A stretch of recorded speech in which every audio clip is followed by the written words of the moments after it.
Hey guys, it's Eric, owner of Farpoint Farms here in the mountains of North Carolina, and it's time to wrap up all the projects for the year. I know it's only August, but the building anyway is done. It's time to focus solely on the crops and the critters. So, we started off in January of all times, a very unusual time of year to do any kind of building here in the mountains of North Carolina, but we did that lean-to add-on to that little middle barn. That was to hold all the farm implements. And then in March, we started with that $25 shed build. That was an interesting project. And now here we are. We started this one in May, and it got added onto, and then just this month, it got added onto again. It's the way things go. We had a little bit of a problem, and we determined that it was something we needed to take care of. It couldn't wait another year. So we have the lean-to extension, which this, I guess, will be considered part 3 of that, and I'll show you that right here. And that came out really nice. You can see we were able to get the same color siding for it and got that installed. And here's what's going on inside of here, and I think I've talked about this on many different videos that I've made when it comes to expanding stuff. You see all this lumber here. I built this racking, and you see this lumber and you think, man, there's a fortune in lumber right there. I assure you that's far less than $100 worth of lumber, but it's impressive. So this is that cull wood that I keep talking about in my videos. If you're gonna try to do things on the cheap, cull wood is the way to go. So we would buy these packages over the last couple of years of wood, and we'd take that wood, and a lot of times it's got splits or cracks or it's bowed or whatever. But a lot of times it's still usable. It's just not stuff you'd want to build a house out of, but it's fine for sheds and barns and other various small projects, chicken coops, rabbit coops, that kind of stuff. So we were storing that in this building here. The building kind of got overrun.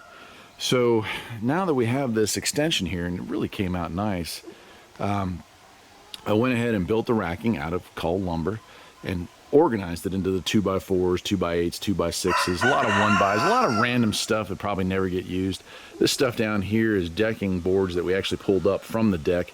They're damaged. You wouldn't want to use them for a regular project, but they're still perfect for making raised beds. So we've had such great luck with our raised beds, we're going to go ahead and build some more next year. Still have some 4x4s from a couple years back that we picked up. There were 16-foot 4x4s picked up for less than $2 a piece. As you can see, it's quite a lot of wood in here, and a lot of it only appears to be good. It's funny when it's all sitting there. Oh yeah, look at how great that is.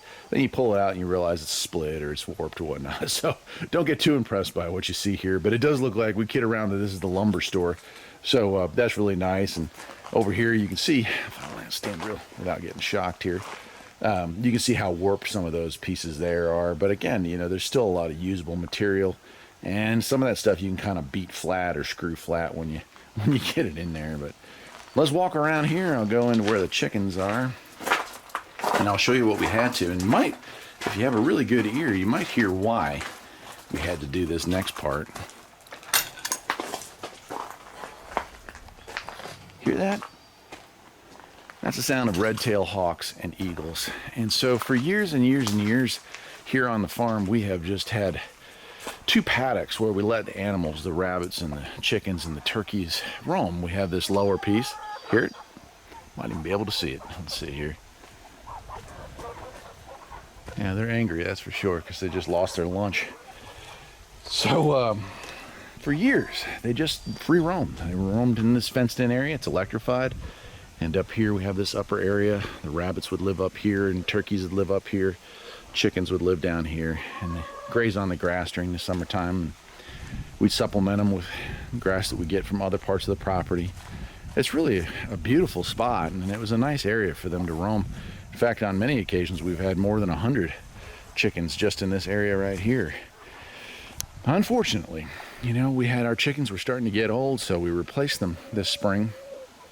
Well, actually in January, ordered another 50. Oh no, I'm sorry, we ordered 35. And so we've got those here. Some of them are still inside, some of them are out here. And everything was fine for a couple of months. But about 3 weeks ago, we came down here and there was a dead chicken. It had had its neck broken and its back was ripped off.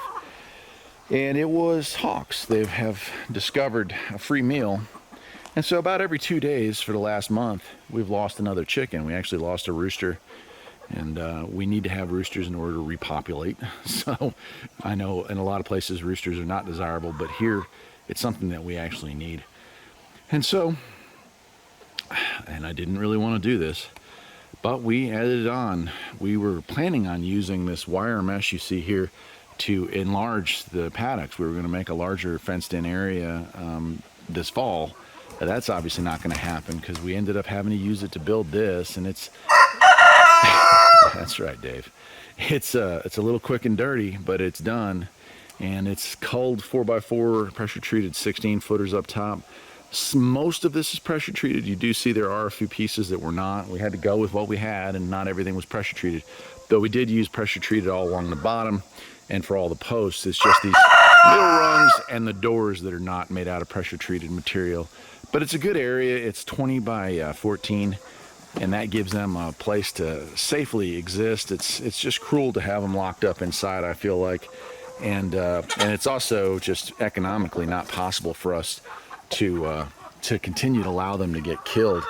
They're basically, we're losing a bird every 2 days, and we're only able to replace them, you know, every few months. And it seemed like the rooster or the hawks were going after all our egg layers particularly, and I don't know why that is. When we had some younger ones in the back corner there, you can see those white ones are younger. So anyway, yeah, there's the giant shed or barn extension that was unexpected, and I think it came out, you know, for what it was and how quickly we had to get it done. I think it came out pretty nice. I wish I could enclose the whole property and let them run free.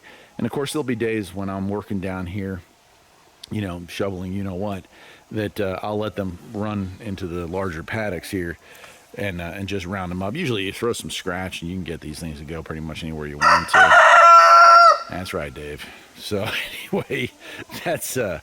It's a beautiful piece of land I got here, and I'm always happy to share it with you. But I did want to take a moment to just kind of go over the end of our building for the year. Hopefully, anyway. I'm tired of building projects, to be honest with you.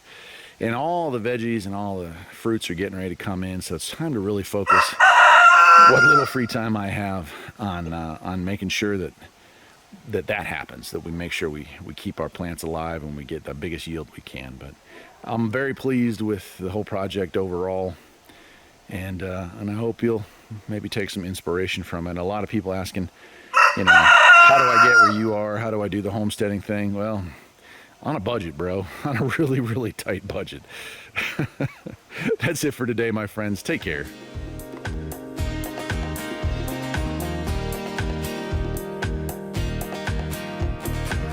There's always something that needs a little fixing on fire.